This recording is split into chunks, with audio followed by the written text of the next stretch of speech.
A petition requesting UNP leader Ranil Wickremesinghe to step down from his post was signed by party supporters in Dewlapitiya today.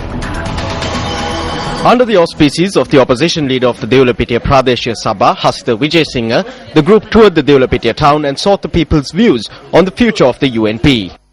When we go to the villages and talk to the people after establishing UNP branch committees, the people in the villages say that as long as Ranil Wickremesinghe remains as the leader, the grassroots level party members will not go to the polling stations. It is very disappointing to speak of. This was the most powerful party in the country. This voter base has been lost. My colleague and I were elected by the people's vote. We will fearlessly tell anyone that as long as Ranil Wickremesinghe is the leader, nothing can be done for the future.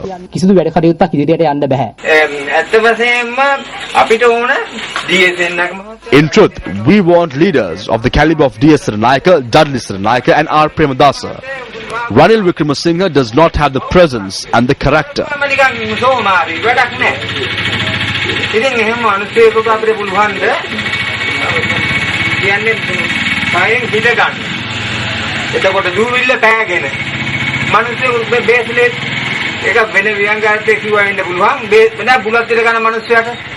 Farmers in the northwest asked for a market for betel leaf, but our leader asked them to have chewing gum instead of betel leaf.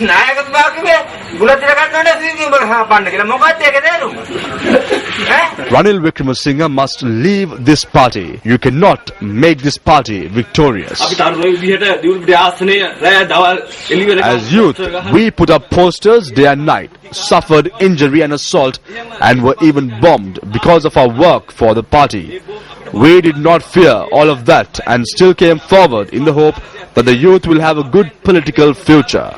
Now this hope is lost. Ranil Wickremesinghe has removed this hope from our hearts. We ask that Ranil be sent home.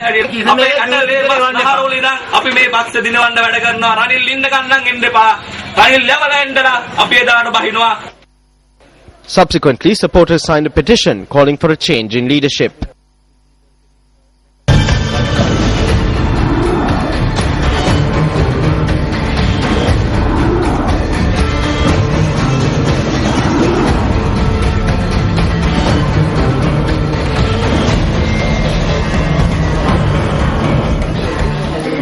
Let's now take a look at two contrasting statements made by Central Provincial Councillor Asad Salih on UNP leader Ranil Wickremesinghe.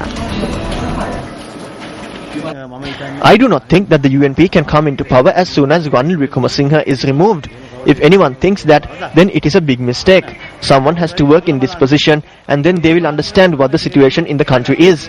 The prime responsibility of the United National Party is to first, as the opposition, face the people's problems. There is no opposition today. This is the problem. The opposition does not mean the opposition leader, but the whole opposition. The entire group of public representatives must work for this.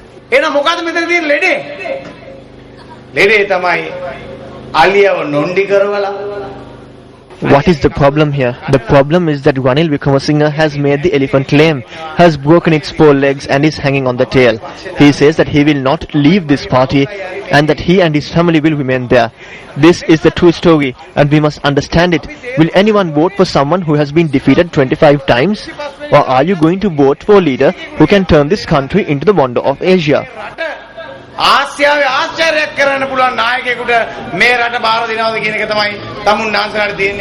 Another episode of the Satana political debate program was held at Stein Studios in Ratmalana yesterday.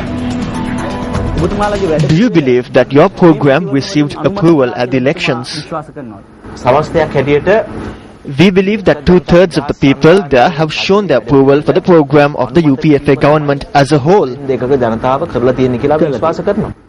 Let me phrase it this way. In the north, 3/4 of the populace have rejected the government's program, the Mahinda Chintana. The government has only received 7 seats. Why have 3/4 of the northern populace rejected this?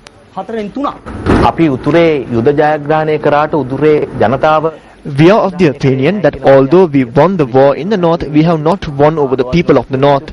We have worked with dedication and humility for the people in the north who had no electricity and no schools.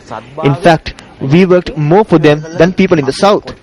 No matter how much development we bring here, the question is, have the people in the north understood our program, our ideas and our view, or do they share our view at all? එහෙම නැත්නම් අපේ මතේ ඉන්නවද කියන ප්‍රශ්නාර්ථය තමයි ඔතනදී තියෙන්නේ. Is it a question as to whether you have understood? Is it your view to defeat your own view? Do you say that the people of the central province who gave you 2/3 of vote have understood you? Definitely. When they have defeated you with 3/4 of the vote, you say that it is a question of them understanding you. When the people of the central province have given you 2/3 of the vote, you say that they have understood you. Isn't there a problem with this clarification? ප්‍රකාශ කළා මේ general Sarath Fonseka මැතිතුමාගේ දේශපාලන අත්දැකීම් පිළිබඳ කොල්ලෙක්ගේ අත්දැකීම්. A statement was made regarding General Fonseca's political experience. It was said that he doesn't even have the experience of a small boy. But I do not think that a leader who has the political experience, as you say, would have been able to register a political party within 1.5 months, faced an election battle 2 months later, nominated 200 candidates for all 3 provinces, and managed to secure 5 seats. Regardless of political experience, I can clearly extend the challenge and say that there is no leader who could have secured victory in that backdrop. මේ ජයග්‍රහණයක් ලබා ගන්න හැකි වෙන්නේ නැහැ. එතුමා ලබාගත්ත ඒ දේශපාලන අත්දැකීම් නොවන්නට. Though programs with names such as Gamanaguma, Maganaguma and Badanaguma, serious harm has been caused to the provincial council system and the powers of the provincial councils have been taken back. When you look at rural development, there are officers in the provincial council. Look at the cooperatives. It completely falls under the provincial councils. Colombo is also included in the cooperative system. So how can they say that powers have been decentralized? If institutions in the provincial council which come under law have been decentralized, 100% are also being administered from Colombo, then how can you share this victory with the people? Louis XIV of France thought he was king, and that is that. I am king. That is the concept here. Candidates elected to the Northwestern Provincial Council on the UNP ticket were sworn in today. The swearing-in ceremony was held this morning at the office of the Governor of the Northwestern Province. Opposition leader of the Northwestern Provincial Council, J.C. Alavatulla, and 11 councillors were sworn in before Governor Tissa R. Balalla today. Meanwhile, a group has attacked the coordination office in Puttalam of UPFA MP Victor Anthony early this morning. The office is located in the outer circle area in Puttalam.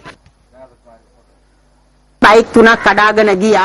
ඊට පස්සේ බලද්දි board දෙක පුච්චලා තිබුණා. 3 bikes sped off. When I looked, 2 hoardings were burnt. The glass was also broken. Then we heard the sound of crackers from the direction of Chintaka's residence. We suspect that this act may have been carried out by his people. අත්තගේ කට්ටිය තමයි මේ දේ කෙරුවේ කියලා. News first contacted UPFA Provincial Councillor Chintaka Amal in this regard.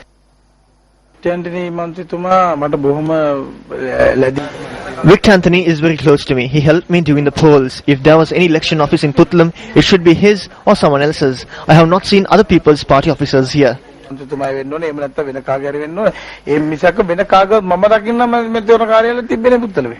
news first contacted the Puttalam police, officers said that no arrests have been made over the incident. They added that the office in question was one that was set up temporarily for the recently concluded polls. Minister of Cooperatives and Internal Trade, Johnston Fernando, says that the government debt has fallen in comparison with national production at present. However, the United National Party charges that the government is making such statements while obtaining loans through schemes which ensure that these loans then go unaccounted for. Speaking as the chief guest at the annual convocation of the Sri Lanka Institute of Chartered Accountants in Colombo yesterday, Minister Johnston Fernando commented on the government's present debt status.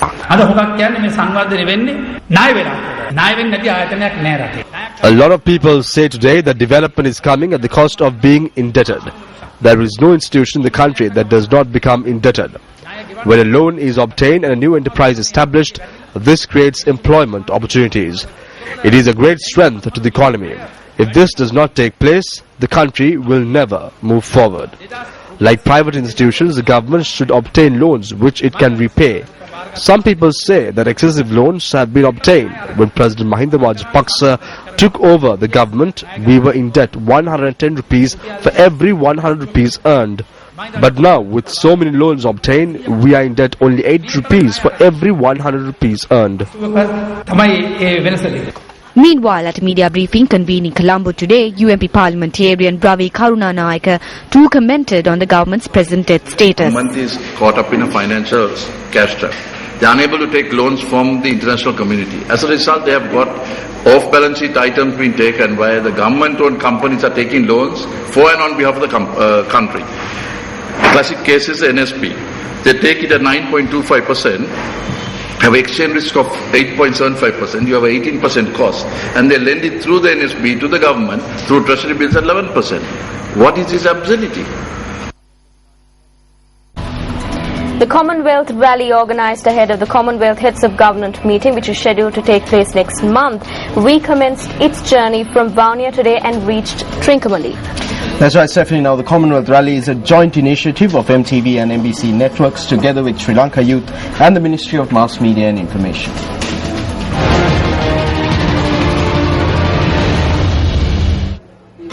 Third Secretary of the Bangladesh High Commission to Sri Lanka, MD Shakil, and District Secretary of Bavunia, Bandula Harishchandra, were among those present for the flag-raising ceremony held this morning. At the event, the national flag of Bangladesh was hoisted in the center of the main float of the vehicular procession.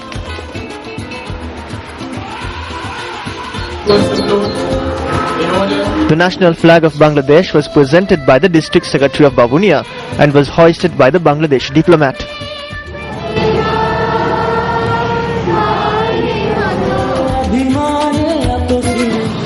I do believe your innovative initiative will certainly add more color to the upcoming Commonwealth Summit and also help to convey the spirit and the messages of Commonwealth to all strata of the society of Sri Lanka.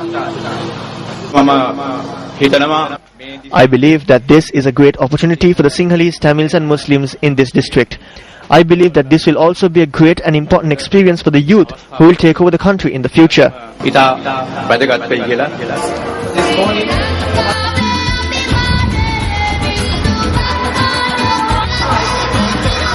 En route to Trincomalee, the Chogam Rally was welcomed in the town of Madhavachia amid the wishes of students from the Parakrambahu College in Iratte Periykulam.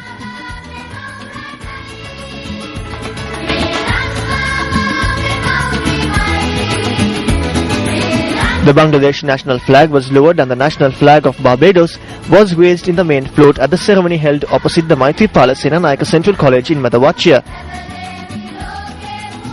A musical show also took place this evening in Trincomalee. The Chogam Rally will bid farewell to Trincomalee tomorrow and will move on to Batticaloa as it journeys across the island.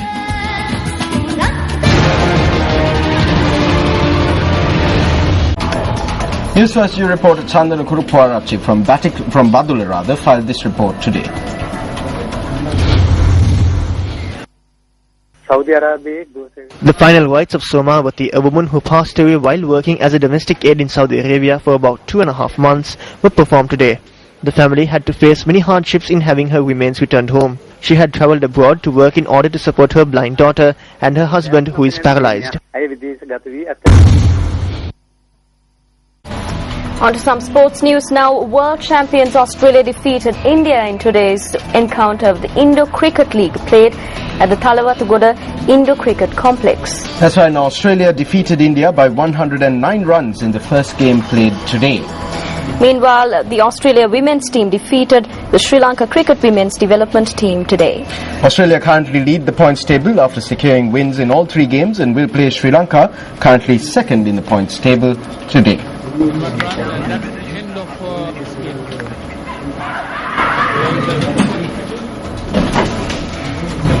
With that, we wrap up today's edition of Primetime News. I'm Stephanie Lazarus. And I'm Nadim Majid. As always, it's been a pleasure having you with us. We leave you tonight, of course, with a look at the weather forecast for tomorrow. Good night and good luck.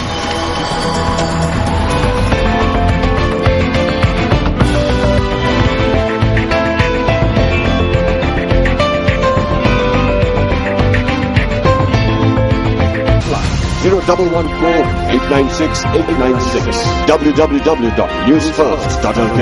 Feedback at newsfirst.lk.